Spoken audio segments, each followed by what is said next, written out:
को नमस्कार। आप सबों को, आपके परिवार को दीपावली की हार्दिक शुभकामनाएं। आशा करता हूं कि दीपावली सबके लिए बहुत अच्छी तरह से बीता होगा। कल चित्रगुप्त पूजा का दिन है और परसों सामूहिक विसर्जन का दिन है। भगवान चित्रगुप्त की कृपा से आप सभी साक्षी हैं, क्योंकि आप सभी यहाँ के रहने वाले हैं। भगवान चित्रगुप्त की कृपा से यह मंदिर अपने आप जिस प्रकार की ख्याति अर्जित कर रहा है, जिस प्रकार का इसका प्रभाव बढ़ता जा रहा है, जिस प्रकार से इसके भक्तों की संख्या बढ़ रही है। बैठिए बैठिए। आप सभी स्वयं देख रहे होंगे और ये हम लोगों के लिए भी बहुत ही प्रसन्नता का विषय है।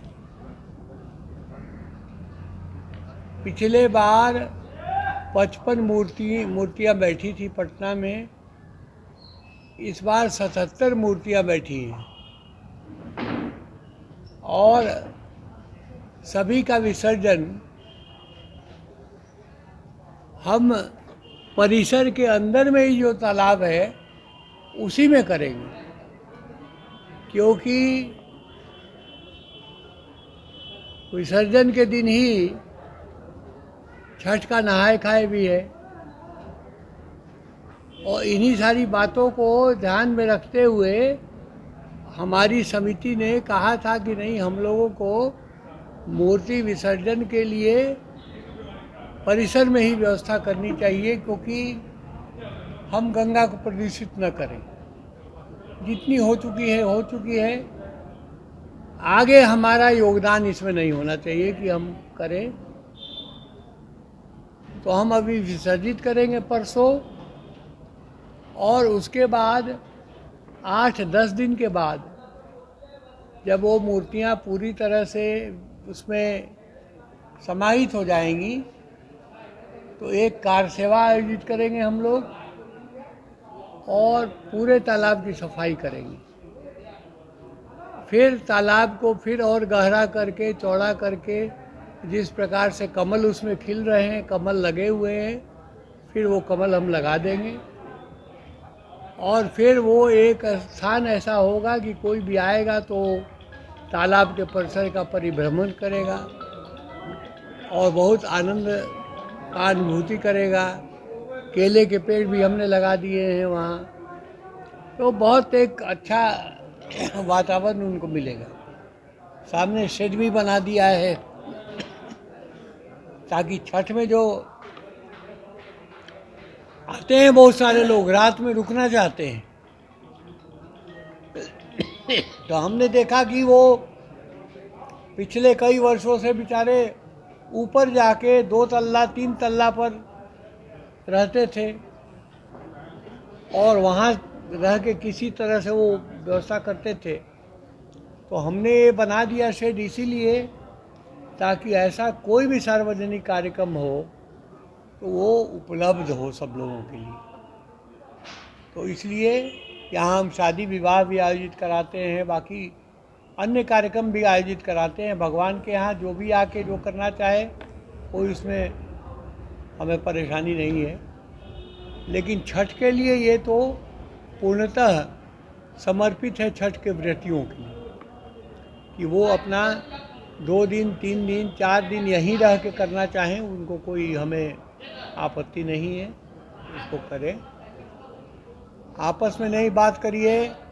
दीपक जी, निवेदन था आप सभी जो है इस चीज़ को मीडिया के माध्यम से पहले से बहुत बढ़िया प्रचारित करते रहे हैं और भी जितना बढ़िया कर सकें इसको करें, क्योंकि भगवान चित्रगुप्त की कृपा इस जगह पे हो रही है।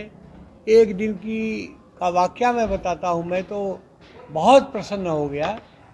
एक दिन मैं सुबह आ गया था और वो राजधानी से आया था तो ट्रेन हमारी 5 साढ़े 5 बजे आ गई थी।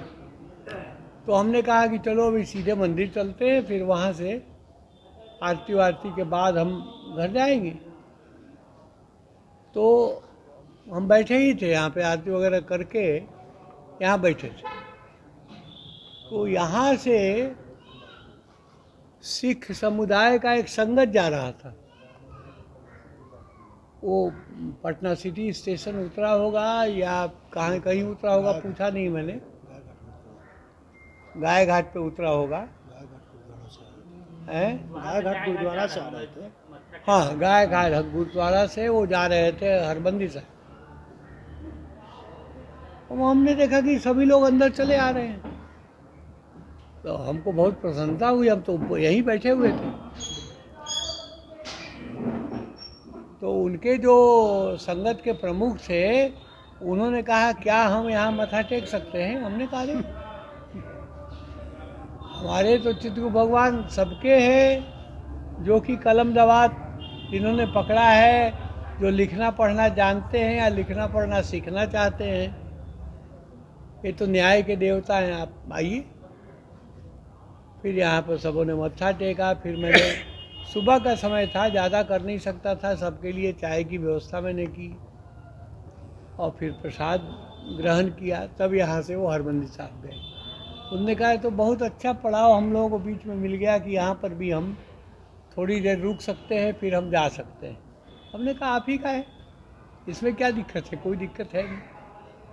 तो ये अगर सेवा भाव से और निस्वार्थ भाव से अगर हम भगवान की सेवा करेंगे तो स्थान भी बढ़िया होगा और उसका आशीर्वाद भी सबको मिलेगा।